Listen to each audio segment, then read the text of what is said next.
There's a box over, it should be up against the wall. It's a black box that says NBC. No, I'm sorry. I'll get back.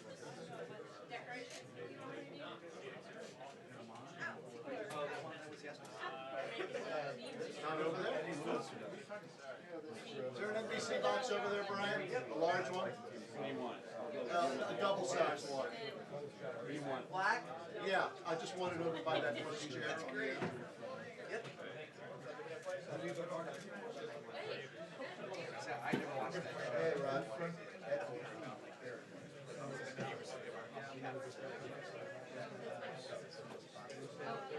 Oh, you do? Oh, shoot, I forgot about that. Okay.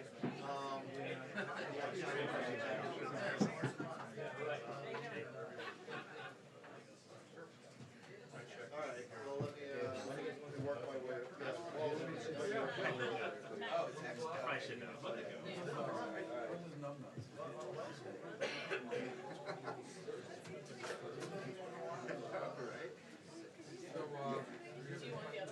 Yeah, that was good.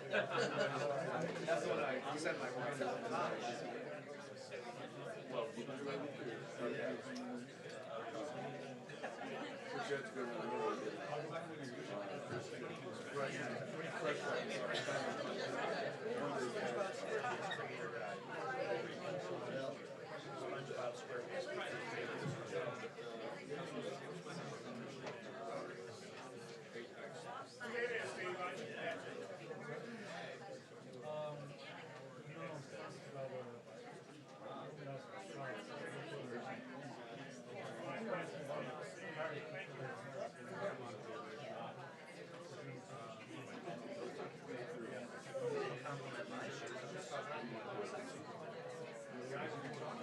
I'm crushed.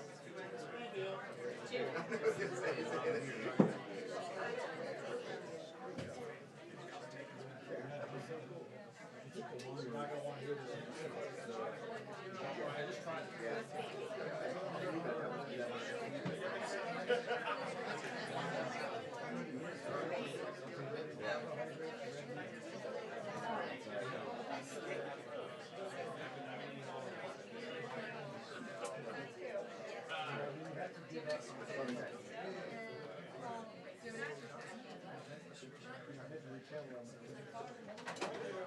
I liked it.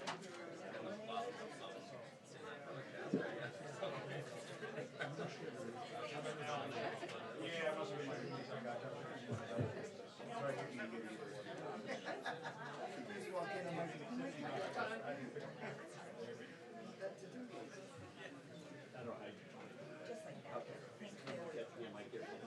Yeah, I'm gonna be like crouching as.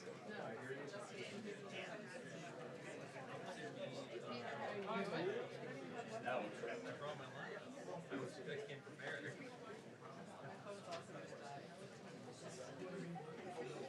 Need to borrow my treasure.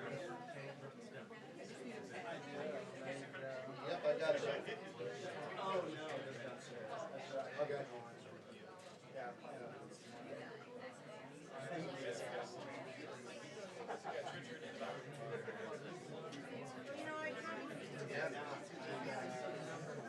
Oh, thank you. Oh, yeah. Great. Hey. Yeah. And you're really good. But I you're right. Thank you. We put that up for your feet. Hey, if anything I can do Right, for you. right. Coffee? Yeah.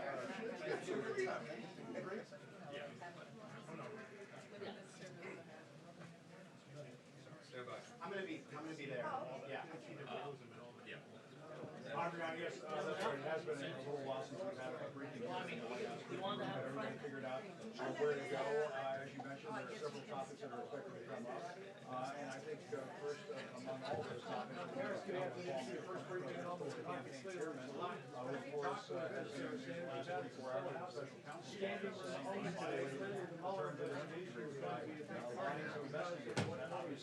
File on a special counsel.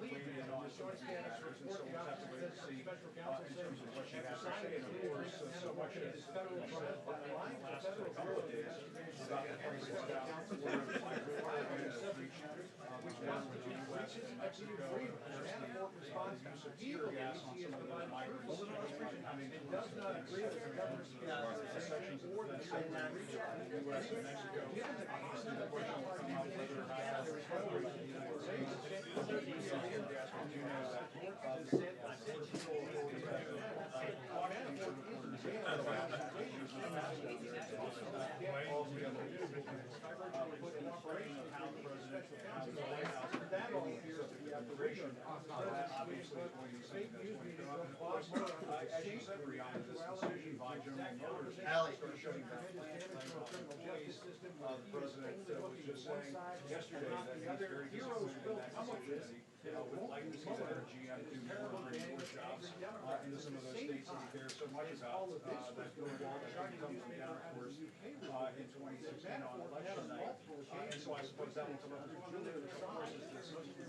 special election down in Mississippi, Senate race down there. The president had some very weighted rhetoric that he served up last night to his supporters at a couple of rallies. At one point, referring to Democrat members, Mike Espy as sort of being out of place down in Mississippi, despite the fact that his family has been in that state for a very, very long time. I think that's a question that will also come as well as whether or not the president defends some of this rhetoric that we've seen from Republicans down in that race, and whether or not the White House will continue to stand by her. The president said yesterday he doesn't believe that there is any ill will on the part of Cindy Hyde-Smith in terms of what she's had to say during the course of that election campaign. But Brianna, just a whole host of subjects to talk about in this briefing. We'll see how much time we have with Sarah Sanders. As we've seen with some of these briefings, they end very quickly. And of course, in recent weeks, as you've noticed, as we've all noticed, they've put in place some ground rules with reporters in terms of what they can ask of the press secretary, how many questions they can ask. We've noticed that the president hasn't really been abiding by those rules, but we'll see whether or not there's a different rule book for the press secretary than you have for the president. Well, we were told in the last couple of weeks that you could ask a question, and then if the press secretary or the president deems it appropriate, you should ask a follow-up question. That was part of the rule book put out by the White House. Almost immediately after they put that out, you saw the president taking multiple questions from reporters, multiple follow-up questions from reporters.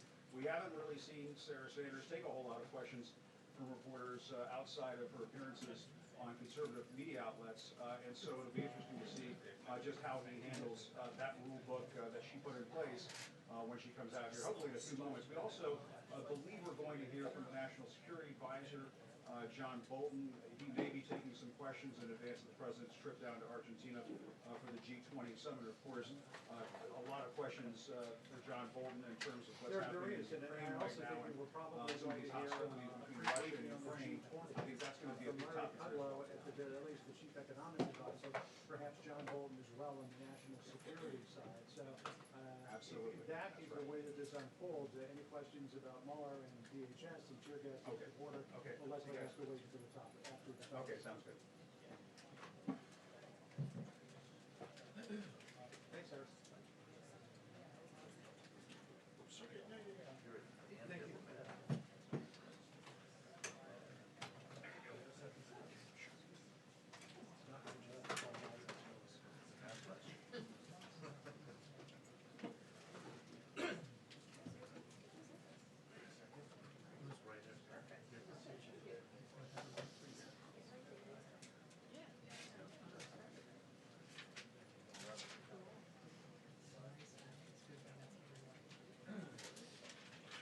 The press briefing will begin at 1:20 p.m.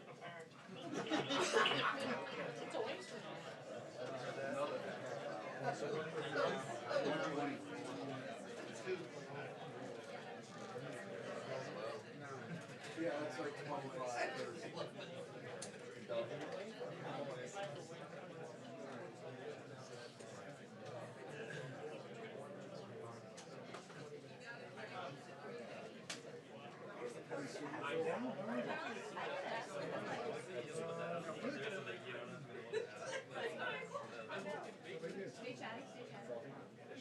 Well, I think it's my sister came down from Canada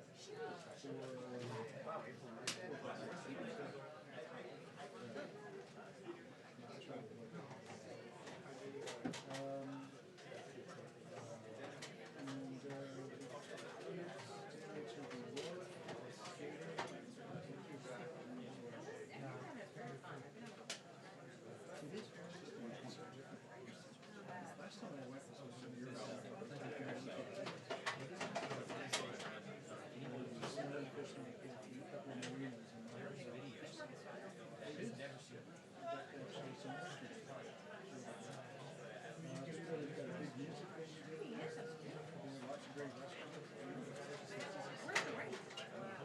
It's on one of the little finger piers. Ice making equipment.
Oh, I gotta step it up.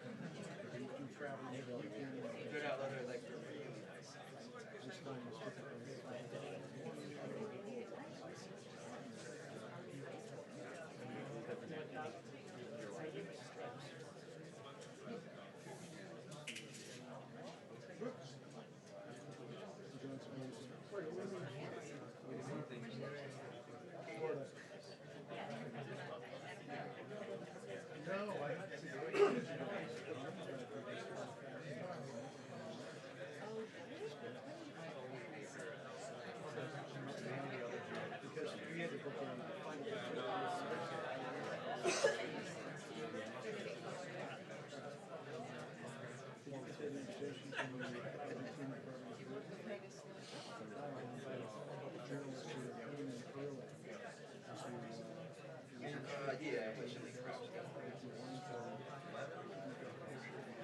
I've been to her biggest problem.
I don't think that's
You're stuck here.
Oh, there it is. Well, we were just going to go through and close out.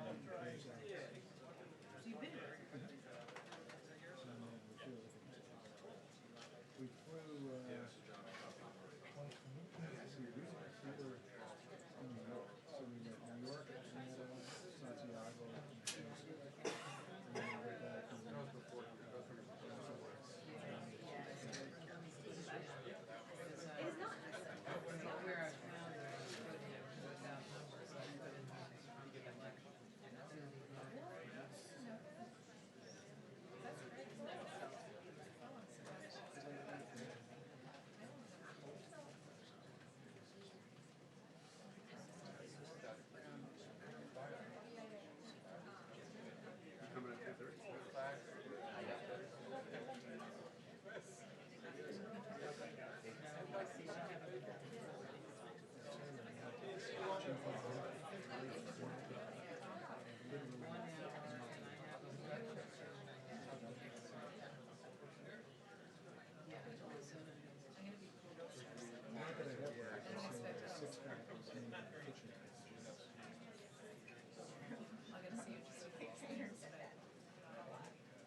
coming back Monday night?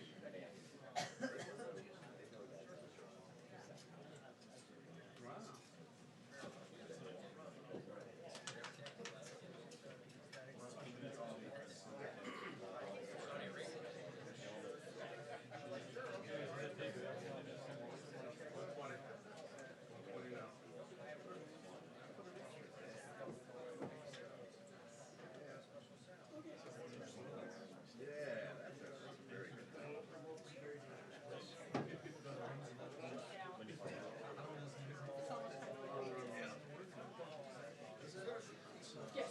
Well, until we get the next, Till they say. Till they push it to they'll 3. begin at 1:25. So he graduates. It's like, his rides. You know. You gotta set up early. Early bird special or something. Yeah, I'm psyched. I'm actually gonna run it here.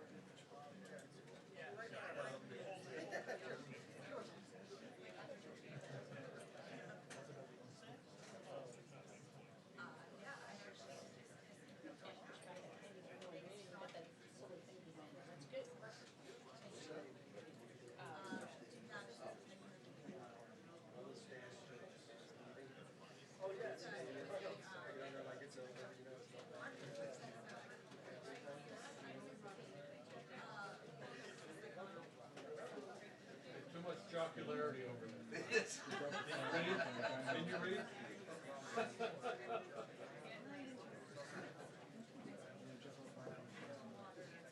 Yeah, I'm just happy to see everybody together. I'm after you.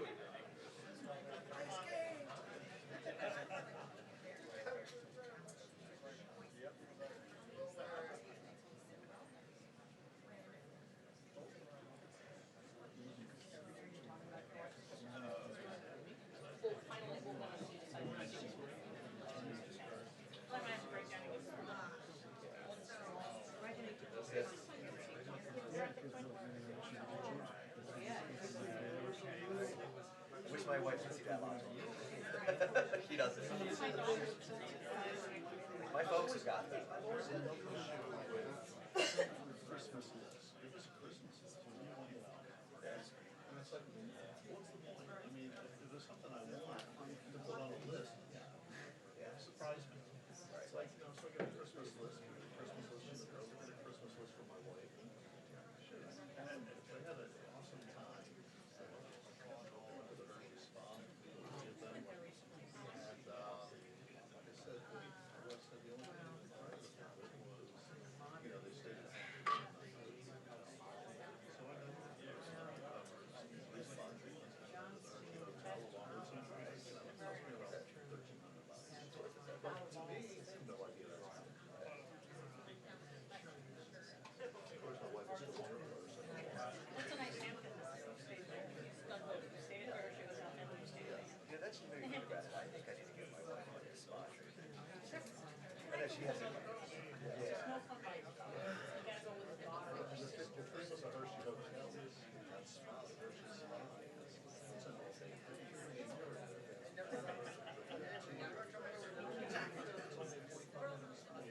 They have like aromatherapy.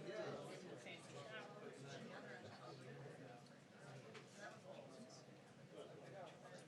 My daughter loves it. We actually went last Friday for her birthday.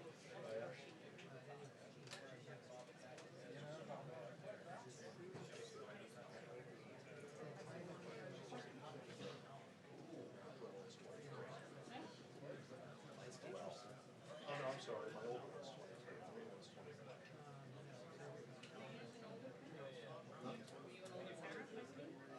We had our first kid when we were 35. We didn't get married. Here's this weekend.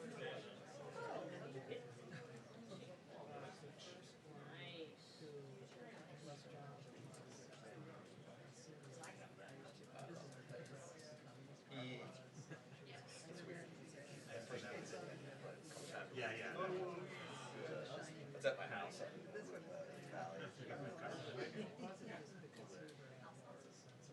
But see, now that he's got the internet working, so it's like, nice. Play on your computer all day long.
Good afternoon. Later this week, the President and First Lady will travel to Argentina for the G20 Summit. President Trump's participation in the G20 Summit is a key opportunity to reiterate his commitment to domestic and global economic growth and prosperity, cement relations with other world leaders, and advance a global economic system that is based on fair economic competition and free, fair, and reciprocal trade. While at the G20, the President and the delegation will interact with many leaders, including bilateral meetings with the President of Argentina, the President of Russia, Prime Minister of Japan, and the Chancellor of Germany, and a working dinner with the President of China. To speak more about the G20 and what the President intends to accomplish, I'd like to welcome to the podium Director of National Economic Council Larry Kudlow, and following him, National Security Advisor Ambassador John Bolton. After the remarks, both will be available to take your questions on the G20 and other foreign policy news of the day, and then I'll be back up to take other questions on news of the day.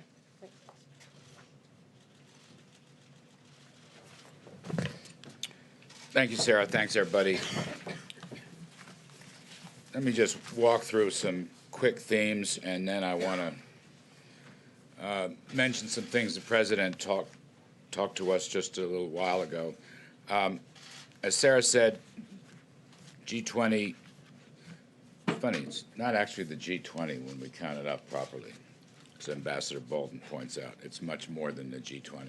Now, in terms of the U.S. positions, we're going to use this as an opportunity to talk about our measures of tax cuts and deregulations and reskilling and job training and so forth that have generated significant economic growth and prosperity.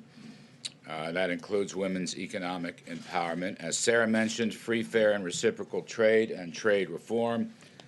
There'll be discussions of infrastructure, finance, and also the U.S. emergence as the dominant energy power in the world today, actually. In terms of the much-discussed meeting, it's going to be a dinner meeting between President Trump and President Xi and representatives from both sides. It'll be bilateral. I want to just mention what President told us a short while ago, and that is, in his view, there's a good possibility that a deal can be made, and that he is open to that. He is open to that. But having said that, some caveats, as always. Certain conditions have to be met with respect to fairness and reciprocity, as we've said many times. For example, issues of intellectual property theft must be solved. Forced technology transfers must be solved. Significant tariffs and non-tariff barriers must be solved. Issues of ownership have to be solved. The President will probably reiterate his view. We want a world, ideally, of zero tariffs, zero non-tariff barriers, and zero subsidies. Now, whether they can get through all that remains to be seen, but that's the President's point of view, as I said just a little while ago. The U.S. is coming to the summit in very good shape. Our economy is quite strong. It's growing at 3% over the past year. Second quarter was 4.2, third quarter was 3.5, perhaps be revised upwards. We have a very strong holiday season, so-called Black Friday, very strong.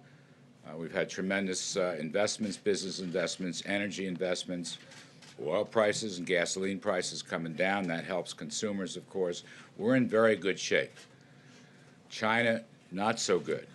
I'm not here to critique or second-guess the Chinese economy, but most observers believe China to be in a slump, whereas the United States is in a very strong, solid position going into this summit. However, again, to repeat, the President said there is a good possibility that we can make a deal, and he is open to it. But on the other hand, if these conditions I mentioned a few moments ago are not met, not dealt with, the President has said, look, he's perfectly happy to stand on his tariff policies, which 10% last $200 billion, scheduled to go to 25%. That's not a certainty, but that's the schedule. And he has said, as recently as yesterday, the day before, if need be, if things don't work out in this U.S.-China summit meeting, he will invoke another 267 some odd billion dollars in tariffs. That may not be the first choice. I'm just saying that is his view. If we can't get something done, and things have been moving very slowly between the two countries, until the president himself called President Xi and said, let's restart, let's try to get things going again. And then since then he's made positive comments about that. So we will see. As I said, the key U.S. goals is around growth and prosperity, and our economy is in good shape. Theirs is not. I'll just leave it right there. John, do you want to add stuff to that? Do you want me to take some questions? You sure? Okay, good. Let me take some questions and try to help out on this. Yes? Mr. Cuttle, I'd like you to address some concerns recently from representatives of Italy and France and Germany who say that we're actually backing away from the national stage, and they fear that Russia will be the dominant economic force in Europe and the Middle East in the coming years. Could you address those concerns, A, and B, can you tell us a little bit, if you can, about the layoffs at GM? Well, I'll talk to you about GM layoffs. Regarding the Russian story, I'm going to leave that to my longtime friend and colleague, John Bolton. I met with Mary Barra yesterday, and we had a lengthy conversation about the layoffs, the cause of the layoffs. It's a great disappointment, obviously. The president indicated his own disappointment. He believes, as frankly the Prime Minister of Canada, Trudeau, believes, that the USMCA deal was a great help to the automobile industry and to auto workers. And by the way, they made those statements separately. And yet, GM comes in right after the deal. By the way, that deal will be signed in Argentina with the U.S. And Canadian representatives. So there's great disappointment there. There's disappointment that it seems like GM would rather build its electric cars in China rather than in the United States. We are going to be looking at certain subsidies regarding electric cars and others, whether they should apply or not. I can't say anything final about that, but we're looking into it. Again, that reflects the president's own disappointment regarding these actions. Ms. Barrett told me, on the other hand, I want to be completely fair here, it's her business, it may be possible to transfer workers to other plants in Texas and Michigan. I'm not an expert on General Motors. I'm not an analyst, auto analyst, but that's what she said. But obviously there's a lot of disappointment, even anger. I've heard it, again, from Mr. Trudeau, from President Trump, from Democrats and Republicans. Just to follow, do you think it's going to adversely affect our economy coming into the Christmas season and after? No. I mean, look, I don't want anybody to get laid off. I want workers to do very well. I want worker wages to do well, and they are. I mean, that's one of the great things. You know, there's a certain amount of pessimism that I'm reading about. Maybe it has to do with really a mild stock market correction.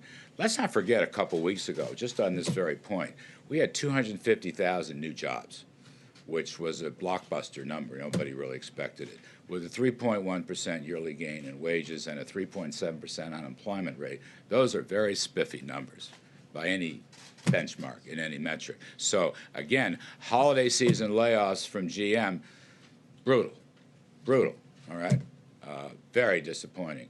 Will it affect the overall economy? I don't think so. I do not think so. Yes?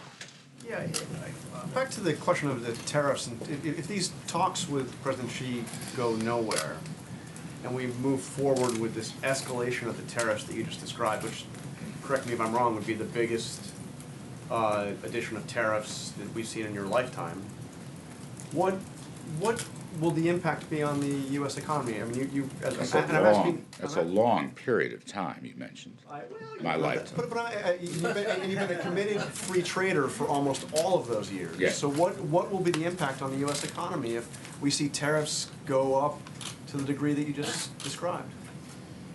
You know, we'll see what happens, okay? I don't want to presuppose anything president's going to make up his mind after the meeting. But I will say this.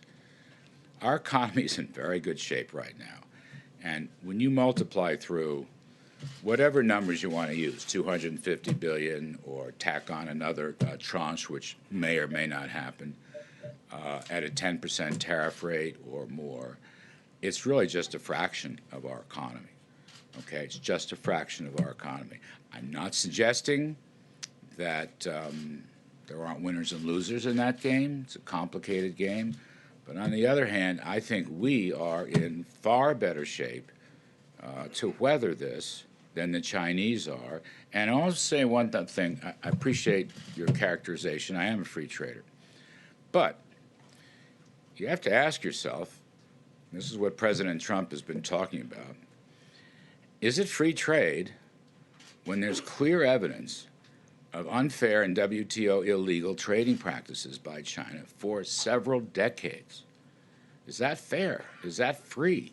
Is it free when intellectual property theft occurs, or when Chinese ownership of American companies force transference of technology from American companies to the Chinese companies? Is that fair? Or high tariffs on agriculture and industrial supplies? Is that fair? So President Trump is the first president in, I don't know, at least 20 years, and I'm including Democrats and Republicans, who not only has made this case, but continues to make this case forcefully and to take actions to defend American workers and our overall economy.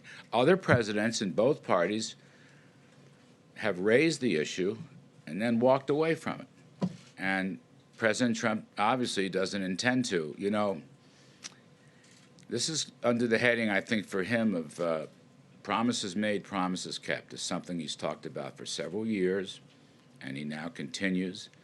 If China will come to the table, or in this case, the dinner table, with some new ideas and some new attitudes and some new cooperation, as the president said, there's a good possibility they can make a deal. He's open to it. So nothing is written in cement or stone. But again, for a free trader, where's the free trade? And for several months now, since I've been here, President and I have talked about this.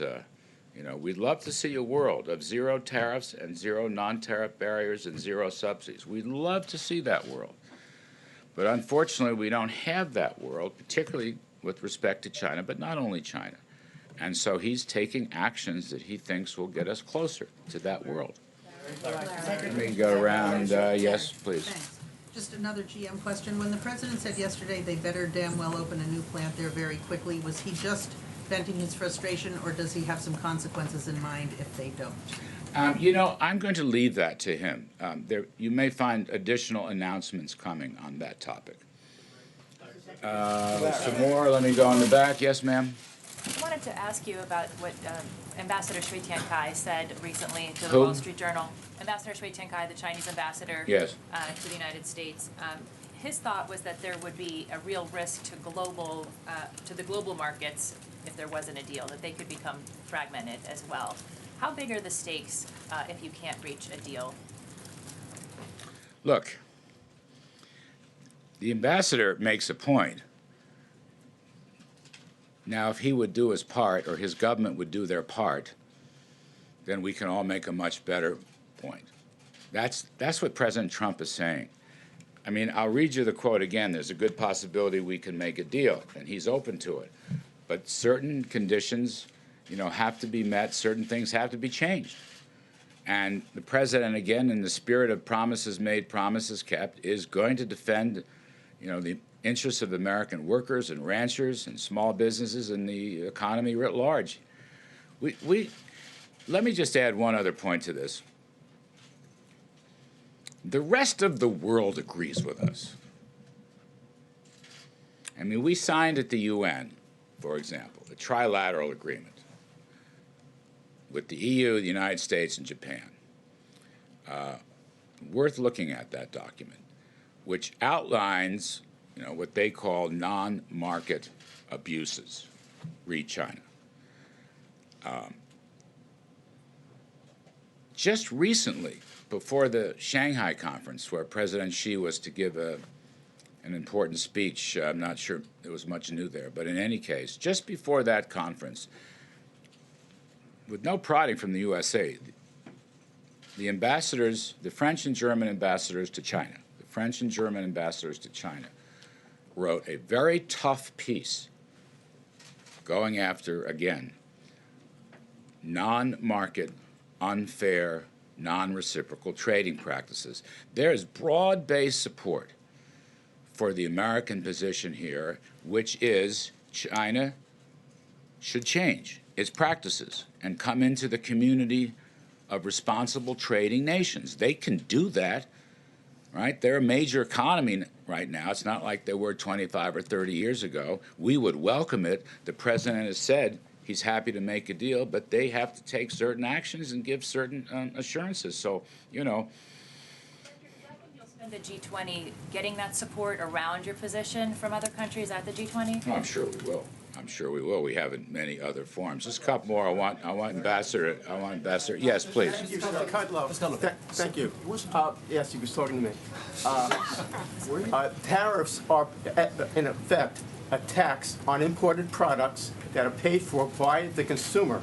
So does the president realize that these escalated tariffs are going to be paid for by the American citizens? Well, look, he realizes the ramifications. As I said earlier, given the strength of our economy, given the size of our economy, we are in position to deal with this and handle this very well. That's the key point.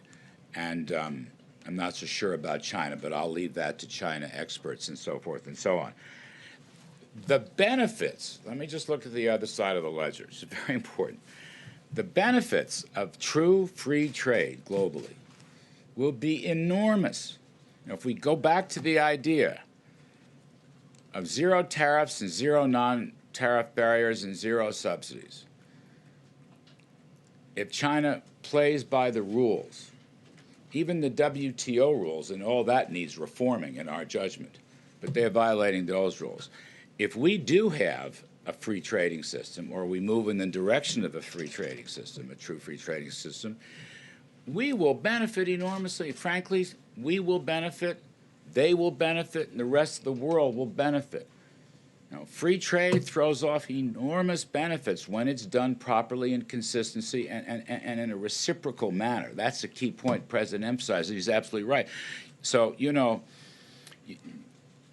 I think of it as possibly a long rainbow here. At the end of that rainbow is a pot of gold. You open up that pot and you have prosperity for the rest of the world. But you got to get through that long rainbow. We're not there yet. We can get there. The president is reaching out. But we'll see how that works. Sir? Yes, go ahead. I'm sorry. Yes, go ahead. Thank you, sir. Earlier, you mentioned low oil and gas prices as evidence that the president's economic policy is working. You mentioned the U.S. becoming the global dominant energy player. But merely days ago, the president said that it was necessary to let Saudi Arabia and its crown prince get away with ordering the murder of a Washington Post journalist because Saudi Arabia ensures low gas prices. Now, which one is it, sir? I'm going to let Ambassador Bolton handle that question. I'm trying so hard to swim in my own lane, and I think John will help out with that whole discussion. He's sitting there much too calmly and quietly, so I want to get him up here. We've known each other a very long time. You're on, John. Well, I'm delighted to be here. I don't really have much to add. Sarah gave you the list of bilaterals. Let me just update it a little bit because we're trying to fill every minute of the president's schedule. She said he's going to meet with President Macri, the host government of Argentina. He'll meet with President Moon of South Korea. He'll meet with President Erdogan of Turkey, Prime Minister Abe of Japan. That will transform at some point during that meeting into a trilateral meeting with Prime Minister of India, Narendra Modi. And then, as Sarah said, the President will meet with President Putin and have a working dinner with President Xi. So. You, there were two questions that were. Sir, Ambassador. Question, sir? Yeah, right here. Thank you, sir. Does the president have any plans in the works to meet with the Saudi Crown Prince while he's there? No, look, the bilateral schedule is full to overflowing at this point, and so those are the ones I've listed that he'll be meeting with. Yes, ma'am. Hello. Mr. Yes, I have a question about the border tensions right now with the U.S. and Mexico. The U.S. Launched tear gas canisters into Mexican soil, and I'm wondering if you've gotten, if Mexico was given the go-ahead before that happened, and what is the U.S. doing to mitigate any tensions right now with the incoming López Obrador administration? Yeah. I don't think that's really a subject of the G20, but I can say that Secretary of State Pompeo, who will be attending the G20 and therefore will not be accompanying Vice President Pence to the inauguration on Saturday the 1st, Secretary Pompeo will fly overnight from Argentina to Mexico and will meet with the new Foreign Minister of Mexico on Sunday the 2nd. And they'll have a full conversation about all the issues in connection with the border. Yeah. What do you expect to be on the agenda for the President's meeting with Putin? Well, I think all of the issues that we have on security issues, on arms control issues, on regional issues, including the Middle East, I think it'll be a full agenda. I think it'll be a continuation of their discussion in Helsinki. Ukraine be on that? What about Ukraine? Sure. Thank you so much, Ambassador. Two questions about Brazil, since you are heading there on Thursday to meet with the new incoming president from Brazil, Jair Bolsonaro. One on trade that I know is one of the priorities. For the past few years, Brazil had a trade surplus with Brazil. United States had a trade surplus. Just last year, 27 billion alone. And besides of that, President Trump complained about the Brazilian protectionism, say Brazil is one of the toughest on trade access. What should we expect related to trade relationship with Brazil, with the new Brazilian government? Should we expect more cooperation or more tariffs like those on steel and aluminum? And another one on Venezuela that I know is another priority of the meeting. What kind of cooperation are you expecting with the new Brazilian government? Are you guys going to discuss sanctions? Yeah. Well, the meeting with President-elect Bolsonaro came as a result of President Trump's call on election night in Brazil to congratulate President-elect Bolsonaro. They had a really outstanding phone call, I think developed a personal relationship even remotely. President Trump was the first foreign leader to call President-elect Bolsonaro.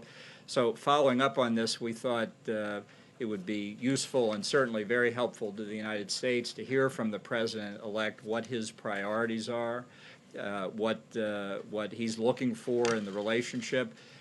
From the perspective of the United States, we see this as a historic opportunity for Brazil and the United States to work together in a whole host of areas, economics, security, and a range of others.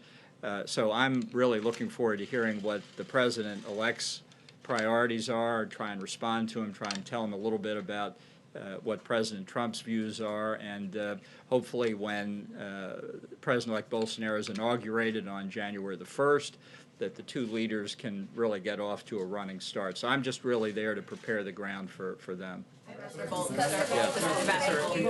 Bolton, you tweeted earlier today about a case involving an American family that's being held in China. Have you talked to the president about this case? What is he, if so, what has he told you? And will he bring this up directly in his meeting with Xi Jinping and expect the family to be allowed to leave before any trade deal is done? Well, I've discussed the question of American hostages and people wrongfully held with him on a whole range of subjects. I don't want to get into what his reaction was because I don't think those conversations should be public. But this is a matter of real concern to us, and I think given that the range of issues that President Xi and President Trump will be covering, it's entirely possible that that would come up. Yeah. Thank you. Back to that meeting with President Putin and President Trump. Will President Trump condemn Russia's aggression in Ukraine Does the U.S. consider it an act of war? And has he spoken with either Putin or Poroshenko about what happened? Look, Ambassador Haley, in the very estimable position of UN ambassador, spoke for the United States yesterday at the Security Council, and we're going to stand on that statement. Yeah. Ambassador Bolton, I just had a question about, you mentioned the bilat with the Turkish leader. They've been very critical of the U.S. position back in Saudi Arabia with respect to the killing of Jamal Khashoggi. Are you concerned that that will affect the relations with the U.S. ally? And wanted to follow up that audio intelligence of the killing of Jamal Khashoggi. Have you heard that tape? And does it conclusively point to the Crown Prince as ordering the killing of Jamal Khashoggi? And one final one. The briefing. I suppose you remember all these? I'll prompt you. Thank you. And finally, is it true the White House is blocking Gina Haspel from speaking to senators about that audio intelligence on Wednesday? So let me take the question of the tape first. No, I haven't listened to it.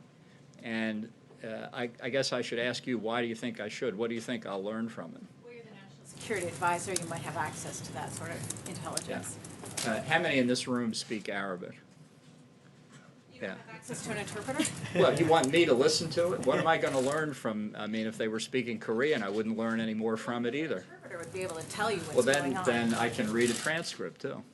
So you don't think it's important to hear that as the National Security Advisor? I'm just trying to make the point that everybody who says, why don't you listen to the tape, unless you speak Arabic, what are you going to get from it? The president? Really? The president has spoken to our position on this issue. He's spoken very clearly, and that is our position. Now tell me the other questions. Gina Haspel from sharing information with members of Congress.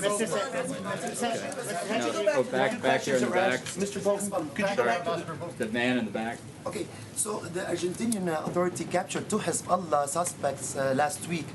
And Brazil probably is going to follow the American footsteps and blacklist Hezbollah also on terrorist list. And also Hezbollah is replying for the sanctions, the last sanctions, by blocking the formation of the new government. It's a quotation from Saad al-Hariri. So how will you put all this together? Is it going to be discussed in the G20 Summit, Iran and Hezbollah influencing the region?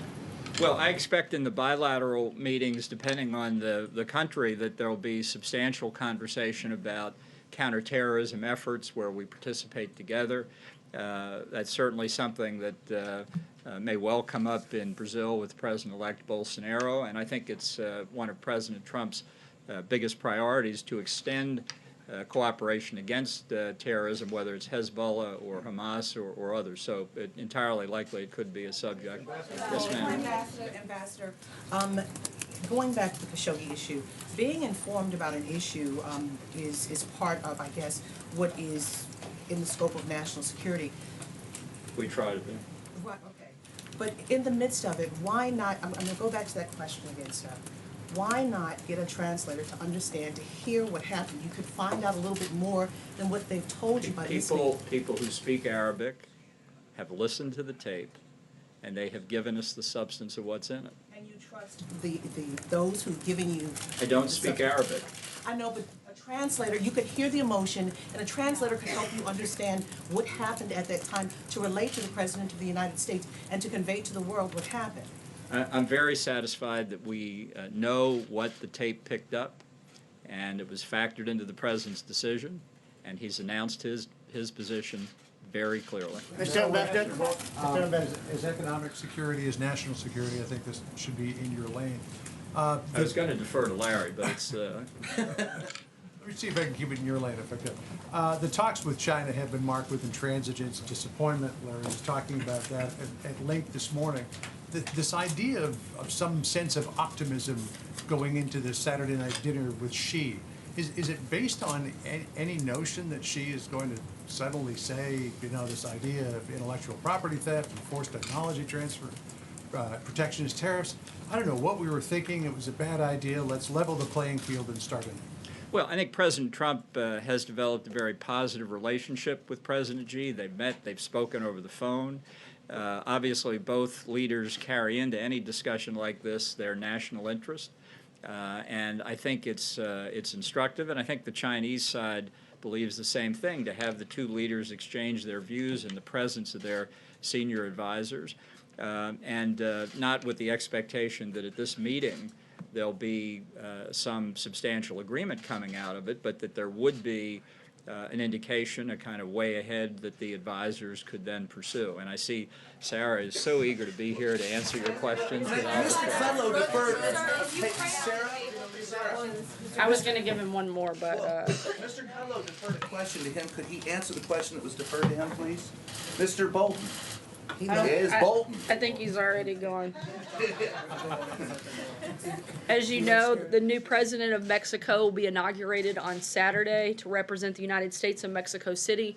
President Trump has asked the Vice President, Mike Pence, to lead a delegation that will include the Second Lady of the United States, Karen Pence, Secretary of Energy, Rick Perry, Secretary of Homeland Security, Kirstjen Nielsen, Advisor to the President, Ivanka Trump, United States Embassy, Mexico City diplomat John Kramer, and Assistant Secretary of State Kimberly Breyer. Lastly, this morning we learned the sad news that 3 U.S. service members were killed and 3 wounded when an explosive device detonated in Afghanistan. The wounded service members were evacuated and are receiving medical care. We extend our thoughts and prayers to the loved ones of those killed and to those recovering. The United States is grateful for their service and forever in debt of their sacrifice. With that, I'll take your questions. Justin. Sarah, The Guardian's reporting today that Paul Manafort met with Julian Assange around the time that he was coming on board to the Trump campaign. Wondering if you know if that meeting took place and if you remain confident in the White House's repeated denials that no campaign officials were involved in discussions about the plans to release John Podesta's emails. Certainly remain confident in the White House's assertion that the president was involved in no wrongdoing, was not part of any collusion. The things that have to do with Mr. Manafort, I'd refer you to his attorneys to address that. Sarah, given that the president said this morning that Robert Mueller is ruining people's lives, is he considering a pardon for Paul Manafort or for others who were prosecuted, have been prosecuted? I'm not aware of any conversations for anyone's pardon involving this process at all. And if I can follow up, he also said this morning that Mueller is doing tremendous damage to the criminal justice system. If that's true, is he considering picking up the phone, calling his acting attorney general, and saying, fire Robert Mueller? Look, I think that the president has had Robert Mueller doing his job for the last 2 years, and he could have taken action at any point, and he hasn't. So we'll let that speak to itself. He has no intent to do anything. See? Thanks, Sarah. Over the weekend, we saw some powerful images of children as well as adults who were affected by tear gas fired by U.S. officers along the U.S.-Mexico border. We've heard the president talk about that at length yesterday, but one thing we did not hear from him was any expression really of regret that there were children caught up in this. I was wondering, does the White House regret the fact that children were affected by tear gas and that this situation took place, and is there an investigation underway to prevent this from happening again? Certainly, the White House would never want children to be in harm's way in any capacity whatsoever. However, that is why we are continuing to encourage people to follow the law and go to ports of entry. Law enforcement officials have used appropriate non-lethal force to protect themselves and prevent an illegal rush across the border. And let's also not forget that this isn't the first time that non-lethal force like this has been used. In fact, tear gas was used on average once a month during the Obama administration for very similar circumstances. In fact, they were actually for far less circumstances because they didn't have the same numbers in the mass rush that we're seeing in this caravan take place. Certainly no one wants women or children or any individuals to have this happen, which is why we've encouraged them to actually follow the law and go to ports of entry. John, can I just follow up real quick on something that Ambassador Bolton mentioned when he ruled out a bilateral between the president and MBS. Is the White House ruling out any interaction between the president and the Saudi crown prince, and is he sort of the equivalent of diplomatic timeout? I wouldn't say that we've ruled out any interaction. I know that the president's schedule is pretty packed and has a number of sessions that he'll be involved in with the G20 as well as a number of bilaterals. I don't think there's any time for us to add anything additional, whether or not there's some interaction. I'm not going to rule that out, and we'll keep you guys posted as that happens. Tomorrow. Thanks, Sarah. Yesterday in Mississippi at his rally, the president said, he asked a question about Mike Espy. He said, how does he fit in with Mississippi? I mean, how does he fit in? I guess suggesting that he doesn't fit in. I mean, Mike Espy's great-grandparents were slaves slaves in Mississippi. What did the president mean by that? Due to the fact that that is an election that is taking place today, I'm not going to comment on anything that could affect anything taking place in Mississippi, and certainly happy to comment on that after today. John? Thanks a lot. The president's not guided by the Hatch Act. John, go ahead. Thanks a lot, Sarah. Does the administration have a position on the government of Ecuador continuing to provide asylum to Julian Assange at its embassy in London? I'm not aware of anything official. I'd have to get back to you. And just one more on that, if I may, Sarah. Will you, from the podium, call on the Ecuadorian government to confirm whether or not some sort of meeting may have taken place between Paul Manafort and Julian Assange at its embassy? Certainly, we encourage the process to continue to play out, but I'm not going to get engaged in specifics of that case. We just President Trump has implied that a potential new deal with Mexico is a done deal, tweeting that migrants will stay in Mexico as they wait for their cases of asylum to be processed. How far along are talks with the new Mexican administration about the so-called Remain in Mexico policy? Those conversations continue.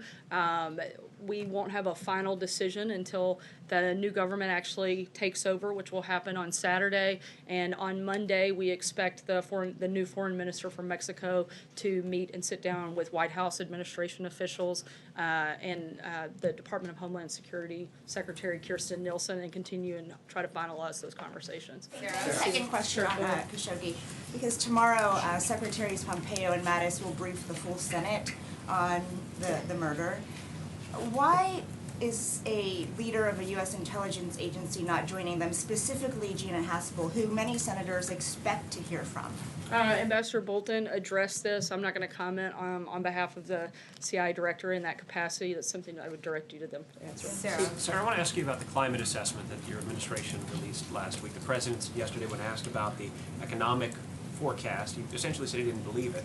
The takeaway for many people is that the president doesn't feel necessarily a responsibility to lead either in this country or in the world on climate change and preventing the calamity that your administration forecasts. Do you agree with that view?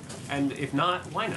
The president's certainly leading on what matters most in this process, and that's on having clean air, clean water. In fact, the United States continues to be a leader on that front. Even Obama's undersecretary for science didn't believe the radical conclusions of the report that was released. And you have to look at the fact that this report is based on the most extreme modeled scenario, which contradicts long-established trends. Modeling the climate is an extremely complicated science that is never exact. The biggest thing that we can do is focus on how to make sure we have the cleanest air, the cleanest water, and the president is certainly doing that and certainly leading on that front. How is he doing that? I mean, the president's about to go to Buenos Aires and meet with all the leaders of the world's industrialized nations and developing nations as well. Isn't this a great opportunity for him to sit at the table and say, folks, this is what my administration just reported. This is the time that we all have to act in concert to prevent what my administration is forecasting? Once again, we think that this is the most extreme version, and it's not based on facts. It's not data-driven. We'd like to see something that is more data-driven. It's based on modeling, which is extremely hard to do when you're talking about the climate. Again, our focus is on making sure we have the safest, cleanest air and water, and the president's going to do exactly that. April. Sarah, I want to go back to GM. President Trump, early on in January 2017, met with the big three automakers, and he said he wanted to make the U.S. a more attractive place for companies to manufacture products, lowering taxes and business regulations. What does this move, this action by GM say? Certainly, it's disappointing to see that GM decided to lay off these workers. The president's been extremely committed to bringing manufacturing jobs back to the United States, which is why since he took office, we've seen 400,000 new manufacturing jobs created in the United States. It's because of his policies that we've seen that grow. This is not about the president. It's about the fact that they're making a car, frankly, that people don't want to buy. And hopefully they will make adjustments and make changes and bring those workers back. Jim? Sarah, getting back to Paul Manafort and the special counsel's office saying that he's violating the terms of his plea agreement by lying to investigators, would the president recommend that Mr. Manafort begin to cooperate, offer full cooperation to the special counsel's office? We can only speak to what our role is in that process, and not only has the president, but the entire administration has been fully cooperative with the special counsel's office, providing hours and hours of sit-downs, as well as over 4 million pages in documents. We continue to be cooperative, but we also know that there was no collusion, and we're ready for this to wrap up. And if I could ask a follow-up, the president doesn't believe the warnings in the climate report. The president doesn't believe the CIA when it comes to Jamal Khashoggi. The president doesn't believe the intelligence community when it comes to Russia meddling. Why doesn't he have faith in his advisors? That's not true. The president has a great deal of faith in the intelligence community and certainly in the team that he has assembled around him. However, I've addressed the climate report. There's really nothing else to add on that front. Khashoggi, you said that that was not true, that he doesn't believe the CIA. He said the other day, maybe MBS did, maybe he didn't, the Crown Prince. And we haven't seen definitive evidence come from our intelligence community that ties him directly to that. What we have seen is a number of individuals that we know are tied to that, and those individuals have been sanctioned. The people that we have no doubt about their involvement, we've taken action on. And as he said, we'll see what happens beyond that, and if there's more definitive information, we'll make a decision at that point. Roberta. Sarah, the Remain in Mexico meeting that you talked about on Monday, is that happening here or in Mexico? And is the United States offering Mexico any financial assistance to help accommodate the migrants seeking asylum who would be staying in Mexico as a result? Sorry, on that second question, do you mind repeating that? It was the first part on whether or not the meeting is here or in Mexico. I'll get back to you on that. I'm not sure on the exact location. Okay. Is the United States offering Mexico any financial assistance, or does the United States plan to accommodate the migrants who would be staying in Mexico? I'm not aware of any financial assistance, but certainly we'll keep you posted if I get that. Just to clean up on the bilats, you mentioned in your list a bilat with the Chancellor of Germany, but the ambassador did not. Has that bilat been canceled? No, it hasn't. I think he was just given additional updates on the ones that I didn't mention. John? So the president tweeted at length yesterday about the Mueller report, asking if it's going to show both sides. What are his concerns about any forthcoming Mueller report? And is that report is supposed to be delivered to no one else but the Attorney General? Is he concerned that it is going to become public without his knowledge? I don't think the president has any concerns about the report because he knows that there was no wrongdoing by him and that there was no collusion. So I don't think he has concern on that front. If he has no concerns, why is he tweeting so vociferously about it? Certainly the president has voiced his unhappiness from the beginning that this has gone on, this ridiculous witch hunt for more than 2 years. Still nothing that ties anything to the president. We'd like to see it come to a conclusion. Peter. Thank you, Sarah. Does the president believe that the work of the special prosecutor, Bob Mueller, is illegitimate?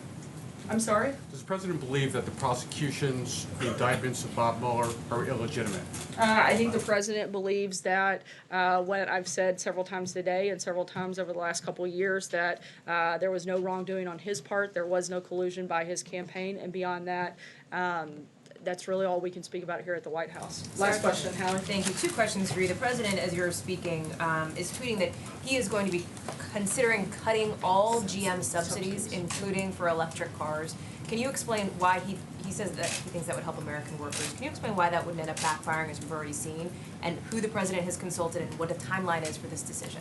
I don't know that there's a specific timeline. As he said, he's looking into what those options might look like. The president wants to see American companies build cars here in America, not build them overseas, and he is hopeful that GM will continue to do that here. Second question for you is on Afghanistan.